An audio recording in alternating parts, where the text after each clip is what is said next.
Poetas e poemas estão sempre na moda, mas desde o princípio deste terceiro milênio tem sido possível experimentar uma verdadeira avalanche de textos poéticos difundidos por diversas mídias. Produzidos por poetas e artistas tão heterogêneos em seus estilos e temários, que leitores e críticos são obrigados a desenvolver novas formas de percepção sobre o que esses artistas expressam. Para o grande poeta Elie Semogue, a poesia do nosso convidado é ferro e ferramenta. Hoje em nosso estúdio, o compositor e poeta Cizinho África. Sejam bem-vindos ao Cutner na TV.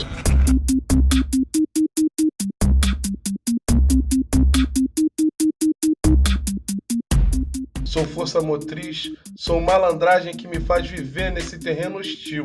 E com a mente ainda fértil, sou samba, o rap, o jazz. Sou ato contínuo de resistência. Sou agência e mais, muito mais de 500 anos de existência. Sou amargo como Giló. Quando tenho dentes, não os mostro para qualquer um. Os trinco em dó maior, não para entoar lamento, mas um hino de guerra. Sou África a ficar. Sou África a ficar.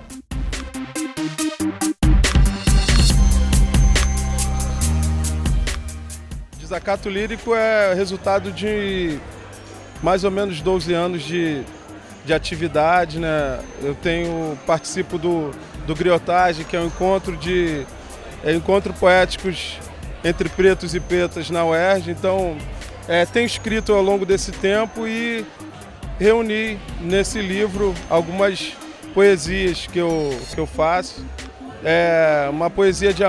Um livro que fala de amor, fala de luta, de resistência e de desobediência também.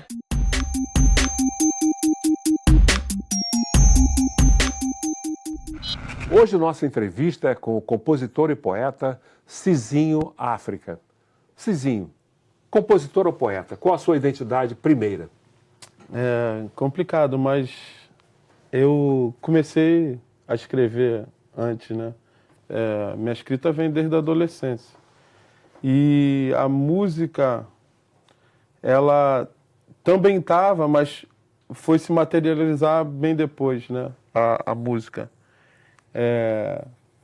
E tinha até um irmão que trabalhou comigo nesse livro, ele falava comigo sempre que via a música nos meus poemas.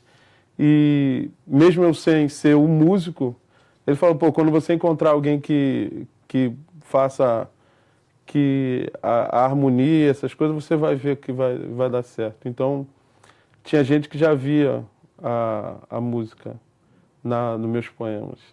Mas músico ou poeta? É responsabilidade falar que é músico, né? Eu acho que tem um estudo, tem uma coisa, mas na realidade a gente sabe também que uma questão africana, ela sempre teve junto. A gente não separou essas coisas, né? Da música, a dança, tudo é de uma forma holística. Então, eu acredito que a música e a poesia estão dentro de mim. Então, não dá para eu, como se eu tivesse que escolher uma coisa ou outra. Mas, às vezes, nasce junto a letra e a melodia. Agora, é uma opção difícil, num país como o Brasil, ser poeta. Se a gente for ver, do poeta que vive, que se sustenta através do livro, da escrita, da poesia, eu acho que é bastante difícil, né? E você se sustenta como? Eu sou bombeiro militar, né? Sou bombeiro militar. Eu vou completar 20 anos de serviço militar, então escrever foi sempre, então é um processo que não foi voltado para um sustento financeiro, né? Eu escrevo como uma necessidade de vida mesmo. Então, independente de ter livro ou música, eu estou escrevendo. Independente de alguém ler ou não, eu estou escrevendo também. E quais são os temas que você costuma abordar na sua poesia? Então, esse tema, né, na verdade, eu não escrevia só da questão racial, né? No começo, isso foi ganhando um corpo quando eu tive contato com o movimento negro, né? Tive contato com o movimento negro e aí a minha poesia toma esse sentido. Mas eu falo hoje especificamente sobre mim, sobre a minha comunidade, me entendendo como um homem negro dentro dessa comunidade racista. E aí não tinha como a minha escrita e a poesia fugir disso, né? Mesmo eu acreditando que a gente pode escrever sobre tudo, né? Nem sempre a gente quer falar sobre dor, sobre morte e genocídio. Então existe uma diferença, perdão, entre literatura negra e negro na literatura? Ah, com certeza, né? Com certeza. A literatura negra ela está envolvida com essas questões que afetam a nossa realidade aqui nesse Brasil. A literatura negra ela luta contra o racismo, contra a discriminação, contra todas essas opressões. Isso está bem nítido nos cadernos negros, na literatura de Conceição Evaristo, de Semog. Então, se dizer uma literatura negra está confrontando essa realidade de opressão. Embora os negros possam escrever sobre qualquer outro tema. Com certeza. Falar do passarinho, da garrafa, eu acho que a gente fala do que toca, né? Mas, às vezes eu quero escrever sobre isso, né? Sobre qualquer coisa, mas a realidade da vida e o nosso posicionamento em relação a essa realidade chama a gente para essa responsabilidade. Uma arte que está envolvida com a transformação. Que é engajada, que é consciente, centrada na nossa realidade, né? Você mencionou uma série de autores anteriores, ou ainda atuantes no momento, mas que te precederam.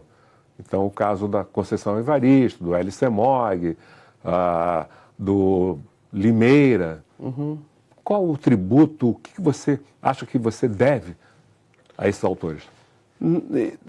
Na verdade, foram esse conhecimento que me deu esse sentido na poesia, né? Eu tive contato primeiro com um livro do Semog, A Cor da Demanda, né, de poesia, através do Chad. Ele me mostrou o livro e tal. E aí a gente vai conhecendo outros autores. Conheci o A15 São Paulo. Então,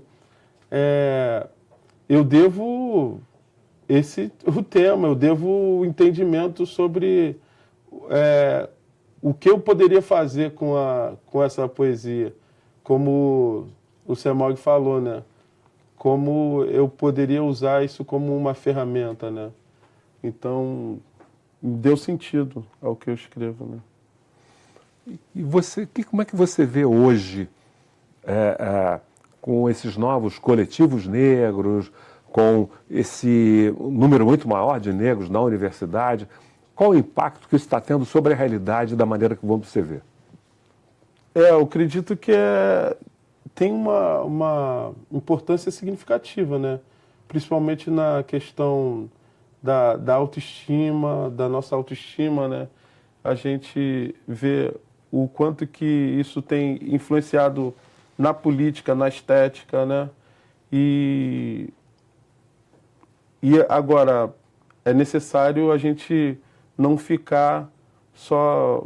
A gente está muito naquela questão às vezes, do Black Beautiful e pouco, às vezes, Black Power, né? Então a gente precisa associar essa questão da nossa autoestima através da estética, mas entender que a gente também está falando de poder, né? Então, a entrada de nós, negros, na universidade foi importante, é importante, mas a gente precisa não só entrar como corpo, mas também como conhecimento, como produtor de conhecimento. Até hoje, a gente não estuda Abdias dentro da universidade, né? Eu diria produtor de conhecimento que possa afetar o conjunto, positivamente o conjunto da comunidade negra. Concorda? Com certeza. Com certeza. Eu não tenho dúvida que a gente falando em relação à questão de país, a contribuição que a população negra pode dar está ainda subdimensionado, subvalorizado. A partir do momento que tiver mais espaço, a gente vai poder, acredito que dar um salto em relação à questão de tecnologia, de conhecimento, de criatividade, né? Então a gente vai poder experimentar também outros espaços dentro dessa sociedade. Há pouco tempo teve um impacto muito grande um filme norte-americano com uma temática que trabalhava uma temática afro dentro de uma perspectiva da ficção científica, que foi o Pantera Negra. O que você acha desse tipo de obra? Eu acho importante a medida da gente se ver, né?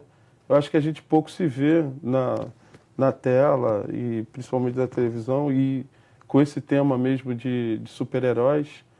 Então, assim, a gente pode ter várias críticas, né?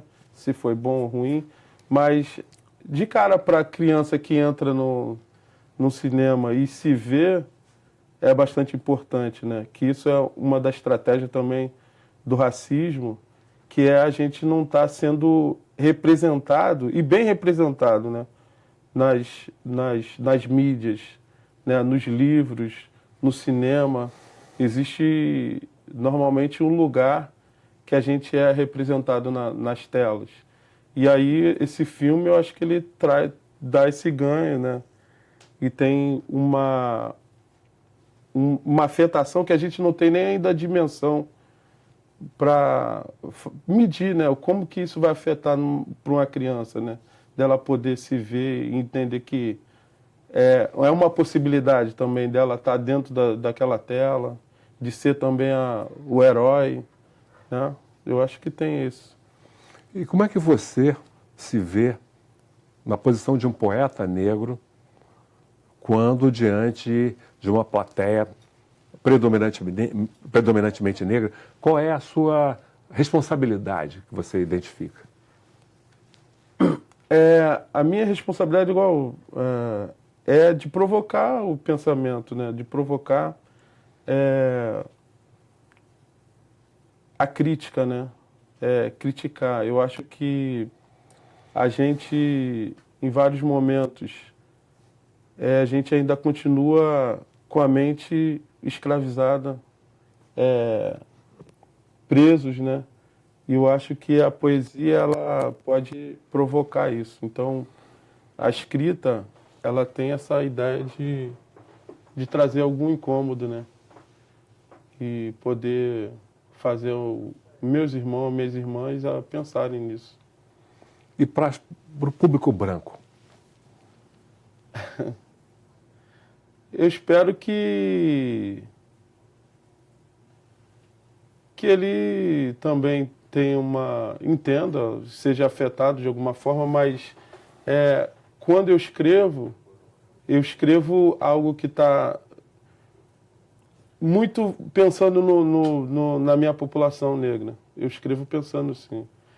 E não só assim, mas quando eu vou fazer aquele trabalho mais racional, né? Voltado para a população negra. Qual o impacto que isso vai ter? Entende?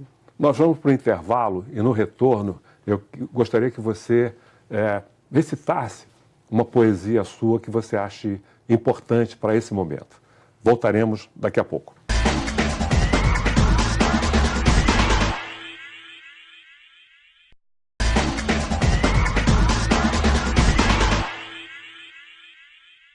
Hoje estou conversando com o compositor e poeta Cizinho África.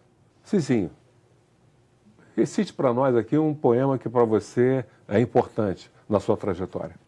Anda sem medir seus sonhos, colocando a mão onde outros não alcançam a mente, fechada por incredulidades, moendo pensamentos, movendo projeto, maquina o impossível, retoca o invisível para os que não têm fé, quebrando grilhões mentais que continuam a manter irmãos e irmãs escravos, prossegue, marcha e racha correntes, e planta sementes de subversão, se liberta do norte, assume de vez o sul, transforma a forma, retorna à forma de pensar, ancestral, milenar, com a astúcia de quem ergueu pirâmides e fundou civilizações, caminha sem medo do futuro, uma grande ilusão. Olha para o passado, vê o que possibilitou o presente, avança, não se cansa de marchar. Isso, então, é o desacato lírico? É isso. Explique para a gente esse conceito. Então,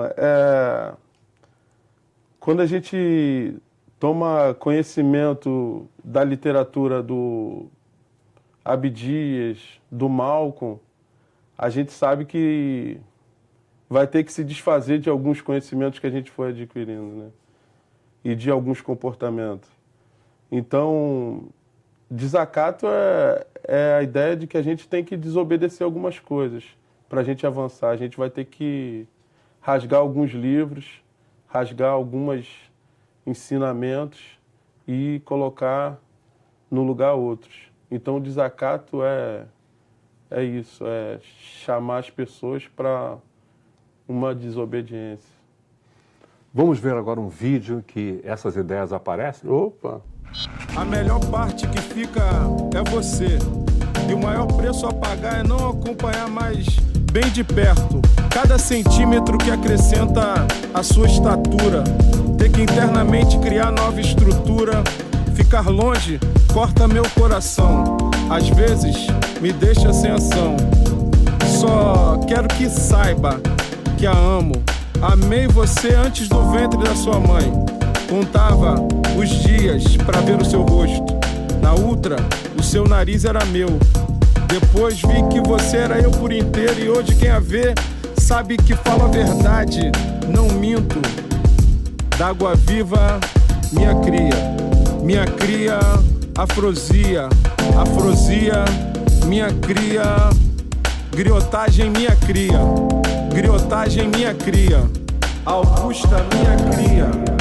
D'água viva, minha cria, afrosia, afrosia, minha cria, griotagem, minha cria, d'água viva, minha cria, afrosia, afrosia, minha cria, griotagem, minha cria, griotagem, minha cria.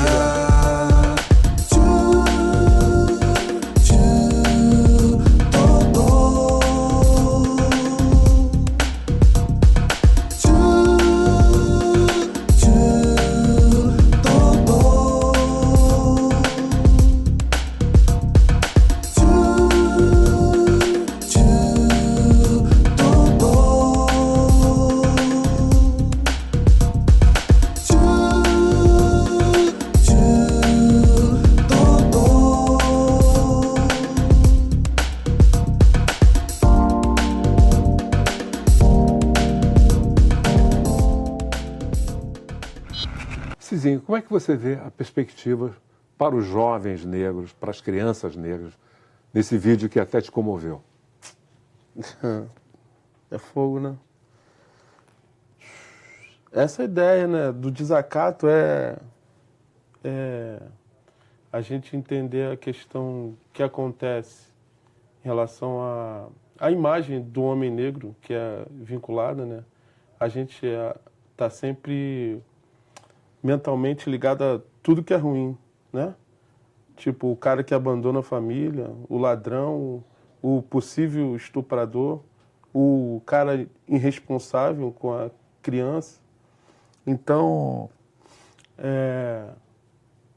trabalhar isso é a gente mostrar o outro lado, o lado do afeto, né? Isso também é desacato, isso a gente não está vendo. E normalmente a gente também é impulsionado a mostrar a lágrima, o choro, a morte. São essas imagens que são vinculadas, né? De tudo que é nosso, de tudo que é africano.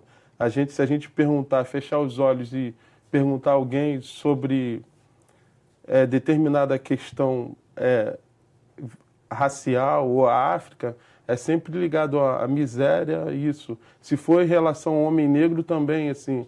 Então, eu acho que a gente deve continuar denunciando o racismo, falando outras coisas, mas também a gente mostrar esse afeto que é o afeto positivo, né? Então, o desacato também tem isso, tem a denúncia, mas tem o lado do nosso amor, do amor pela mulher negra, do amor pela criança, né? Que é o nosso futuro, que é a nossa continuidade, que é o nosso ancestral, né? Então, esse vídeo ele foi feito com outros pais negros, né? E a gente tem um projeto que é o Paternique, que é um piquenique com os pais, só os pais, com seus filhos, né? Essa é a ideia. Como é que você vê a transmissão dessa herança africana, dessa africanidade para os jovens? Eu acho que ela, na verdade, ela já está, né? A gente, quando vai, a gente só coloca a luz, né? A nossa africanidade, ela é algo que é transcendental, né? Então, a gente, quando encontra alguém que põe essa luz, fica nítido a nossa ligação com a África, a ligação que a gente tem com o nosso povo em toda parte do mundo, né? E a criança, ela recebe isso com muito mais facilidade do que o adulto. Ela não está tão impregnada isso, então, daqueles valores negativos sobre o negro. Então, ela recebe isso com muito mais facilidade, menos resistência, né? E o que você acha que é, qual você acha que é o grande desafio para a população negra nessa virada de século, nesse novo milênio? Eu acredito que assim, a gente está num desafio bastante grande, que é a geração que veio antes, ela teve bastante êxito, né? A gente estava até conversando isso antes. Várias coisas que foram pautadas é o que a gente está hoje usufruindo, né? As cotas e várias outras coisas. Então, acho que a gente tem um desafio de pautar aonde a gente quer chegar, né? Tem uma discussão de reparação. E qual é a geração da agora, o que ela está pautando? Então, a gente precisa identificar isso, né? E ainda assim, a gente tem também a questão da identificação como negro. Isso sempre é um desafio. É sempre um desafio, né? Porque nesse país, muita gente vai ter noção de que é negro quando é adulto. Então, esse ainda é um desafio, né? Da identificação como negro. Mas, falando de projeto, a gente precisa, e de pauta, a gente precisa saber o que essa geração está pautando de fato. O que vislumbra como conquista, né? E que mensagem você daria para essa geração?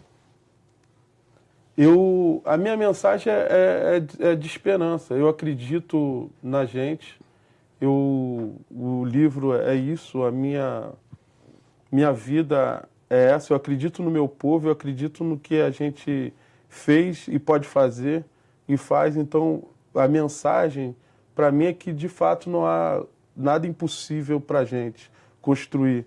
Um povo que construiu várias civilizações, criou pirâmides, né, e que é vilipendiado, é machucado na sua autoestima para não se acreditar, não acreditar em si e nem na sua comunidade. Então, a minha mensagem é de que a gente precisa acreditar sim, e a gente tem o passado para se apoiar. A gente não tem o passado para se envergonhar. E esse passado não é só 500, não é de escravidão, de 500 anos. A gente é muito mais do que isso. Então, a gente precisa beber nessa fonte, beber nessas realizações e caminhar para frente, porque a gente é o futuro. Uma música sua, você poderia exprimir isso? Bom. Agora tu me pegou aí. Só um pedacinho? Só um então? pedacinho. Maqueda não cansa de mamar, mamãe. Maqueda não cansa de mamãe, mamar. Maqueda não cansa, é uma criança, é nossa esperança de um mundo melhor. É isso. Maqueda é o nome da sua filha? A Maqueda é a mais nova, né? Essa que eu tô lançando agora no domingo é a Augusta. A Maqueda é a caçula, que vai fazer 3 anos. Essa, que a gente já passou até por uma luta aí para registrar o nome dela, ela teve dificuldade. Mas conseguiram.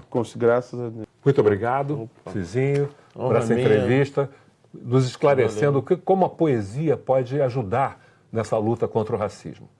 Eu conversei com o compositor e poeta Cizinho África. E para rever essa entrevista e todas as outras, é só acessar www.aleste.rj.gov.br ou www.cultine.com.br. Obrigado pela audiência e até o próximo programa, quando estaremos juntos mais uma vez. Cultine, para mim, é a valorização da cultura do nosso povo.